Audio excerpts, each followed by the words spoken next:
Sumit, let's proceed ahead with your snap for strength of material, right? Yes, sir.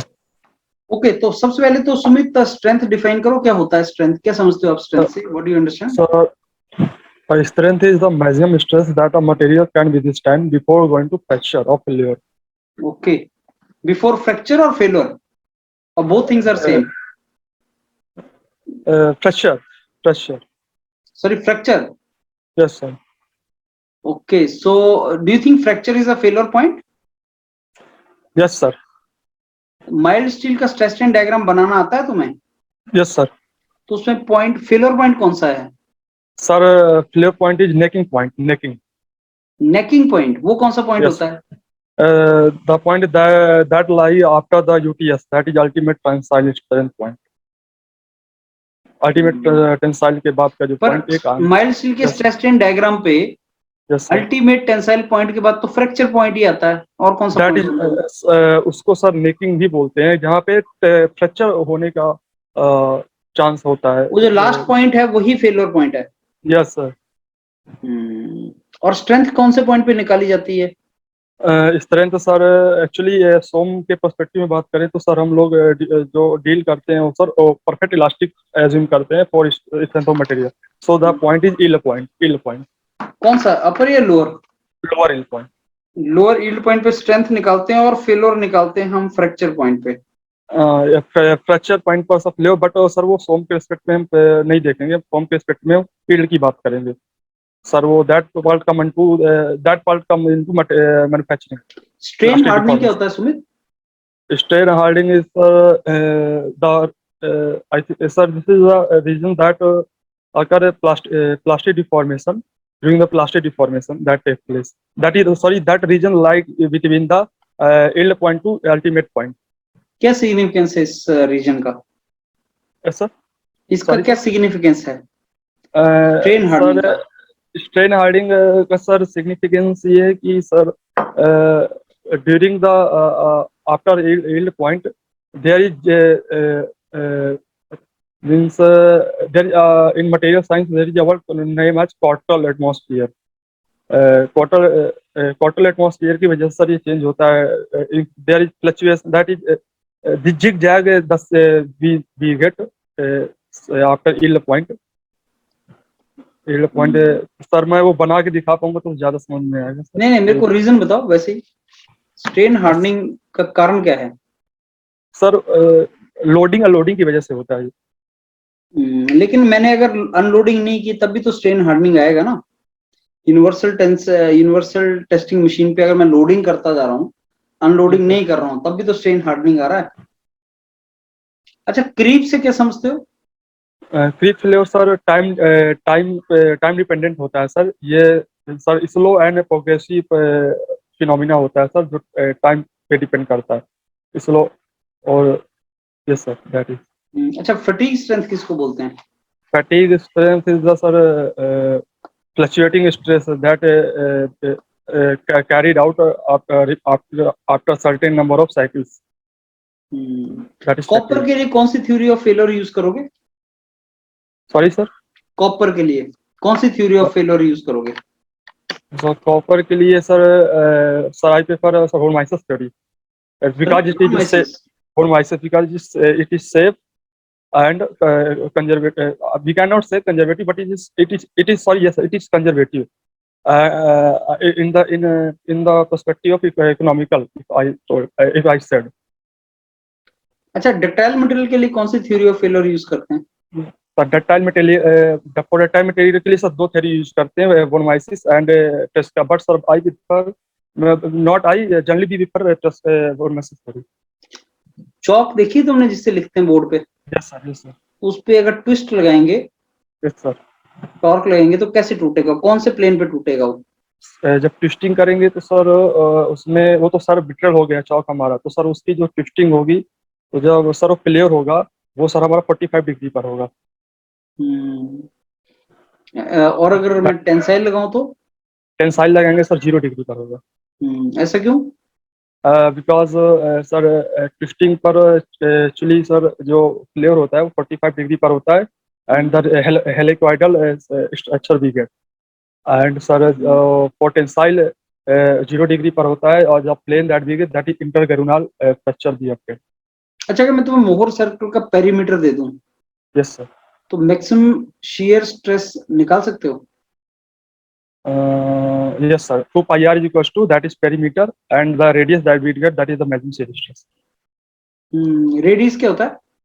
Radius of the Mohr circle is the maximum shear stress for the given plane of principal Mohr stresses circle. निकाल सकते हो इससे?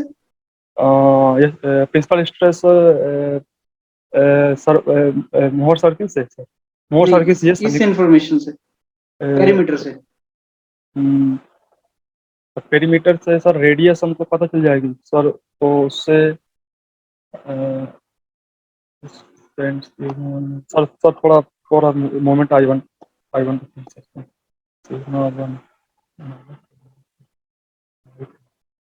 LPG cylinder देखा है तुमने? Sir इससे हमें एक इक्वेशन मिलेगी sigma 1 minus sigma 2/2 that is equal to radius. तो सिग्मा 1 माइनस सिग्मा सर इसमें भी एक इक्वेशन और चाहिए होगी सिग्मा 1 सिग्मा 2 के टर्म में, तो उससे सर हम सिग्मा 1 सिग्मा 2 निकालें। अच्छा, ये एलपीजी सिलेंडर पे वेल्डिंग देखा है? हाँ यस सर। ऐसा वेल्डिंग क्यों करते हैं? सर एलपीजी पर सर एक्चुअली जो स्ट्रेस होता है वो दो तरह के स्ट्रेस डेवलप होते हैं, that is hoop stress and longitudinal stress, और रेडियल भी आता है, but sir there is an assumption that we assume that the cylinder is thin DYT नहीं, ratio सेंटर is में greater। वेल्डिंग क्यों होती है उसके? सर एक्चुअली जो मैक्सिमम स्ट्रेस होता है वो सर हम लोग डिजाइन करते हैं हूप स्ट्रेस पर, क्योंकि हूप स्ट्रेस जो होता है that is maximum stress E divide होती है। नहीं, वेल्डिंग सेंटर पे क्यों करते हैं सिलेंडर के ऊपर तो या सर नीचे क्यों नहीं करते हैं? तो सर क्योंकि सर यदि हम सर्कमफ्रेंशियल करेंगे तो सर वो जो फ्रैक्चर होता है नहीं, वो सर्कमफ्रेंशियल नहीं पूछ रहा हूँ मैं। yes, सर्कमफ्रेंशियल तो तुमने कर दी, मैं पूछ रहा हूँ सिलेंडर हाँ। के सेंटर में क्यों करते हैं? ऊपर कर दो, नीचे कर दो, मिडिल में क्यों करते हैं?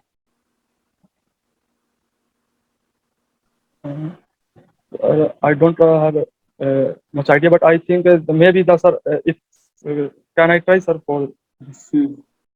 Sir, maybe the maximum stress develops the center of the cylinder.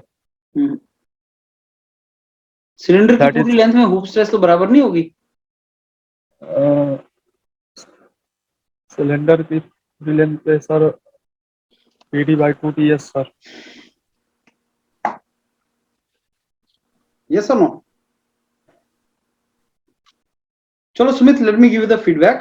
देखो, स्ट्रेंथ ऑफ मटेरियल का कुछ नॉलेज तो अच्छा है, कुछ में गड़बड़ है। जैसे मैंने पूछा फेलियर कहाँ होता है, बोला फ्रैक्चर पॉइंट पे होता है। फेलियर यील्ड पॉइंट पे होता है, जब आप इलास्टिक लिमिट से क्रॉस कर जाते हो ना, उसी को फेलियर बोलते हैं सर। बट मैं वो उसके मैन्युफैक्चरिंग के उसमें अप्रोच में बोल रहा था एक्चुअली, तो मैंने ऐसे बोला था कि परफेक्ट इलास्टिक होता है हमारा सोम, तो हम लोग डील करते हैं यील्ड पॉइंट पर ही, that is lower yield point lower yield point ही fracture point in respect to failure होता ही नहीं, उस पॉइंट को फेलियर नहीं बोलते। Fracture point is not failure point. Failure point बोलेंगे तो लोअर यील्ड पॉइंट, उसको आपने बोलना है elastic to plastic. But sir वो स्ट्रेन डायग्राम आई स्टील का पूछेंगे तब तो सर फ्रैक्चर पॉइंट तो लास्ट ही में आएगा ना सर होने की, तो वो फेलियर पॉइंट थोड़ी होता है, वो that is fracture point. Elastic point failure point होता है, जहां से प्लास्टिक रीजन स्टार्ट हो जाता है। ओके सर, उसको क्या बोलते हैं sir? Fracture necking elastic point. The moment you enter into plastic region, permanent deformation जैसी होती है, मटेरियल फेल हो जाता है हमारे हिसाब से। तो सर उसको फ्रैक्चर बोलते हैं ना सर, वो पॉइंट हो गया। फ्रैक्चर नहीं, क्योंकि सर स्ट्रेस स्ट्रेन सर मैंने पढ़े ग्राफ, तो सर उसमें लास्ट पॉइंट जो होता है नेकिंग, उसको फ्रैक्चर भी लिखा हुआ है सर, किसी बुक में मैंने इलास्टिक पढ़ा। से प्लास्टिक में जब जाते हो ना, हाँ सर, तो उस पॉइंट पे फेलियर होता है, इलास्टिक से प्लास्टिक। फ्रैक्चर पॉइंट लास्ट होता है जहां टूट जाता है। वही बोल रहा हूँ सर, नेकिंग पे दैट इज फ्रैक्चर, और फेलियर होगा जो आपने बताया यील्ड पॉइंट। फेलियर होता है इलास्टिक टू प्लास्टिक जब जाते हो, इलास्टिक पॉइंट पे फेलियर पॉइंट आता है। Fracture point is not a failure point, failure is far before that, right? Fracture point is the last point, that is up to the necking, that is necking. Yes. तो ये सारा एक बार वो video दोबारा सुनो, स्ट्रेंथ ऑफ मटेरियल वाला detail में। यस। और बाकी कुछ पॉइंट्स पे तो आंसर अच्छा दिया है तुमने, कुछ पॉइंट्स पे गड़बड़ हो गया आंसर में, तो रिवीजन मारो उसका अच्छे तरीके से सर। और कहाँ पे सर मिस्टेक हुई है इसके अलावा? ये जैसे एलपीजी सिलेंडर का तुमसे पूछा था सर, उसका क्या मतलब बता उसका दीजिए। सोचो क्या आंसर दोगे? सर वो तो सर सर्कमफ्रेंशियल पे इसलिए करते हैं, आपने ये पूछा ना सर सेंटर पे मैंने ही क्यों सर्कमफ्रेंशियल नहीं, मैंने पूछा मिडिल में क्यों करते हैं, सेंटर में। सेंटर सर वही सर्कमफ्रेंशियल के सेंटर पे ही क्यों करते हैं, circumferential around sir hoop stress का क्योंकि सर होता है मेजरमेंट। आप समझ नहीं रहे मैं क्या बोल रहा हूँ। सिलेंडर में सर्कमफ्रेंशियल होता है ऐसा, यस सर। वो तुम नीचे भी कर सकते हो ऊपर भी कर सकते हो, सेंटर में क्यों करते हैं, क्वेश्चन ये है। समझ गए क्वेश्चन? Yes sir. क्वेश्चन ये नहीं है कि सर्कमफ्रेंशियल क्यों करते हैं, वो अलग क्वेश्चन है जो तुम आंसर दे रहे हो। लॉन्गिट्यूडनल क्यों नहीं करते हैं, सर्कमफ्रेंशियल क्यों करते हैं, ये अलग क्वेश्चन है। सर्कमफ्रेंशियल करते हैं वो ठीक है, सेंटर में क्यों करते हैं सर्कमफ्रेंशियल, रिंग सेंटर में क्यों बनाई, ये क्वेश्चन है, उस पर वर्कआउट करो Sumit, right? Okay, workout sir- करो और वो स्ट्रेंथ ऑफ मटेरियल थोड़ा रिवाइज करो, सर इसमें right? Thank you. Okay okay.